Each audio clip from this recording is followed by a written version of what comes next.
అధ్యాయం 11 విశ్వరూప దర్శన యోగం.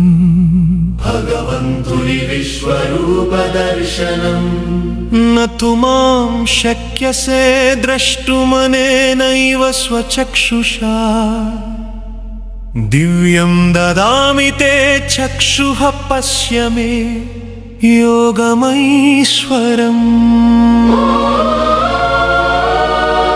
ఓ అర్జునా, నీవు ఈ సాధారణ మనుష్య చక్షులతో నా విశ్వరూపాన్ని చూడలేవు.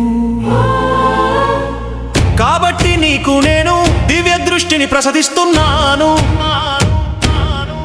ఇప్పుడు నా దైవ మహిమను యోగమైశ్వర్యాన్ని చూడు.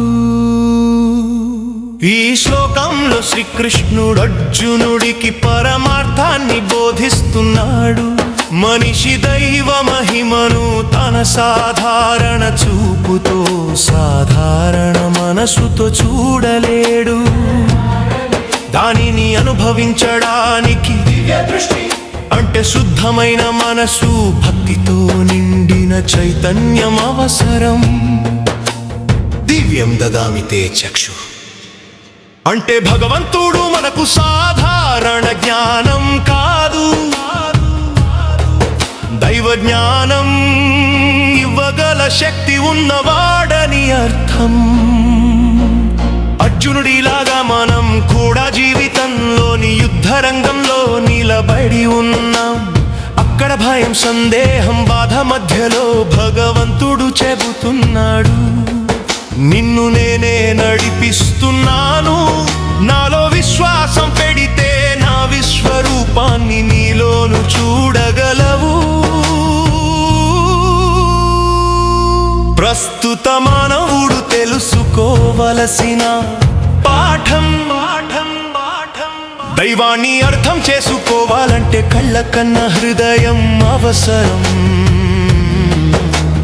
ఇప్పటి మానవుడు దేవుణ్ణి పరిశీలనతో, విజ్ఞానంతో కొలవాలనుకుంటున్నాడు. కానీ గీత చెబుతోంది, దైవం చూడటానికి భక్తి అనే దివ్య దృష్టి కావాలి. భగవంతుడు విశ్వరూపి, ఆయన రూపం అనేకం. ప్రకృతిలోని ప్రతి చలనం, ప్రతి శ్వాస, ప్రతి జీవం ఆయన భాగం. కాబట్టి మనం ఎక్కడ చూసినా ఆయన ఉన్నాడు. ఆకాశంలో సూర్యుడిగా, మనసులో సత్యంగా, మన కర్మలో శక్తిగా. భయాన్ని జ్ఞానంగా మార్చుకో. అర్జునుడు భయపడ్డాడు, కానీ కృష్ణుడు చూపిన విశ్వరూపం అతని భయాన్ని ఆరాధనగా మార్చింది. నేటి మానవుడు కూడా తన జీవిత సమస్యలను చూసి భయపడకూడదు. అవి దైవ శక్తి పరీక్షలు మాత్రమే. ప్రతి జీవితం దైవ దర్శనానికి ఒక అవకాశం. మనిషి తన హృదయాన్ని శుభ్రం చేస్తే తనలోని ఆ విశ్వరూపాన్ని చూసే శక్తి వస్తుంది. భగవంతుడు మన చుట్టూ ఉన్న వాస్తవమే. మనకు ఎదురయ్యే ప్రతి సంఘటన ఆయన చేతుల్లోనే ఉంది. దానిని గ్రహించిన వాడు శాంతిని పొందుతాడు. ఎందుకంటే ఆయన యోగమైశ్వర్యం అంటే దైవ నియంత్రణ సర్వాన్ని కాపాడుతోంది. ప్రస్తుత మానవుడికి నేర్పే సందేశం, భగవంతుణ్ణి చూడటానికి ప్రత్యేక దృష్టి అవసరం.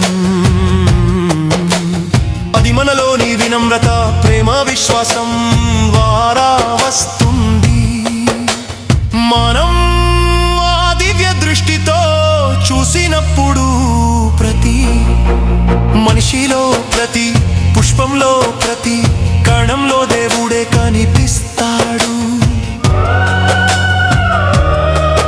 నేటి మానవుడు ఈ యోగం ద్వారా తెలుసుకోవలసింది, దేవుడు దూరంలో లేడు, నీలోనే ఉన్నాడు. కానీ నీ అహంకారపు పొర తొలగినప్పుడే ఆయన ప్రత్యక్షమవుతాడు. హరే కృష్ణ